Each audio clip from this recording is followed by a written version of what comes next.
ఆ సినిమాకి ఆ సినిమా మీద ఉన్నటువంటి ఒక ఎక్స్‌పెక్టేషన్ ఉంది. హ్మ్. అభిమానుల్లో ఒక ఆకలి ఉంది. రైట్. ఇప్పటివరకు 'రామ్ చరణ్‌ని' హ్మ్.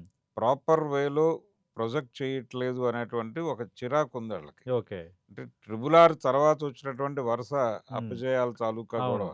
ఇంపాక్ట్. 'ఆచార్య' కావచ్చు, 'గేమ్ చేంజర్' కావచ్చు, అవి పెట్టినటువంటి ఇబ్బంది. హ్మ్. దాని నుంచి బయటకు వచ్చేటువంటి సబ్జెక్ట్ పడాలి అని అనుకుంటున్నారు వాళ్ళు. ఓకే. అంటే దీనిలో కొంత రంగస్థలం తాలూకా ఫ్లేవరు ఛాయలు. అవి కనిపించినాయి. హ్మ్. కాబట్టి దీని మీద ఒక కాన్ఫిడెన్స్ మొదలైంది వాళ్ళకి. హ్మ్. దాంతో పుష్ చేస్తున్నారు. ఓకే. మెగా అభిమానులు భుజానికి ఎత్తుకున్నారు ఈ పాటని. ఓకే. వాళ్ళు ప్రమోట్ చేయటం మొదలుపెట్టిన తర్వాత హ్మ్. అంటే రీల్స్ చేస్తున్నారు దాని మీద, అవును. ఆ!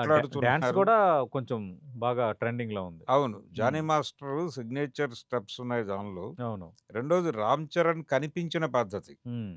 అంటే 'చిరుత'లో ఎంత ఎనర్జిటిక్‌గా ఉన్నాడో, రైట్. ఇందులో మళ్ళీ అంత ఎనర్జీతో కనిపించాడు. హ్మ్. ఇది వాళ్ళని ఇంప్రెస్ చేసింది. హ్మ్. మైమరిపిస్తోంది. అభిమానుల్ని మాత్రమే గాదు, సినిమా లవర్స్ అందరికీ నచ్చినటువంటి సందర్భం అవును. డాన్స్ సంబంధించి. అలాగే 'చిక్రీ చిక్రీ' పాటలో హ్మ్. అంతకుముందు ఆ సినిమాకి సంబంధించి బయటకొచ్చినటువంటి హ్మ్. ప్రమోషనల్ కంటెంట్‌లో ఆ బ్యాట్ పట్టుకునేటువంటి స్టైల్ చాలా అట్రాక్ట్ చేసింది అవును. జనాల్ని. అవును. ఇందులో దానికి భిన్నంగా బ్యాట్‌తోనే ఇంకొక విన్యాసం జేశాడు. హ్మ్. ఇది ఇంకా కనెక్ట్ అయింది. రైట్. ఈ విన్యాసాలు 'రామ్ చరణ్' అభిమానుల్లో ఉన్నటువంటి ఆకలి, హ్మ్. ఇవన్నీ కలిసి పాటని ఆ స్థాయికి మూవ్ జేస్తున్నాయి. రైట్. కేవలం సాహిత్యం గాదు. ఓకే.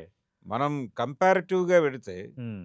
అంటే 'సీతారామ శాస్త్రి', 'వేటూరి సుందరరామూర్తి' వాళ్ళు అవును. రాసినటువంటి లేకపోతే 'మంచు పల్లకి' ఇలాంటి సినిమాల్లో 'శ్రీశ్రీ' గారు కూడా ఓ మోటివేషనల్ సాంగ్ రాశాడు. హ్మ్. వీటితో కంపేర్ చేస్తే అంత స్థాయి సాహిత్యపు విలువలున్నాయా ఓకే. అనేదా అనేది చెప్పలేము. అక్కడికెళ్తే డౌటే. రైట్. ఓకే.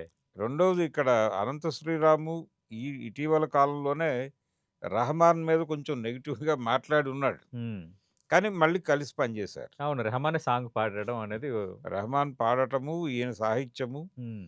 అంటే ఆయనని హిందూ సమాజం మీద ఆయనేదో కొంచెం ఇబ్బందికరంగా మాట్లాడాడు. హ్మ్.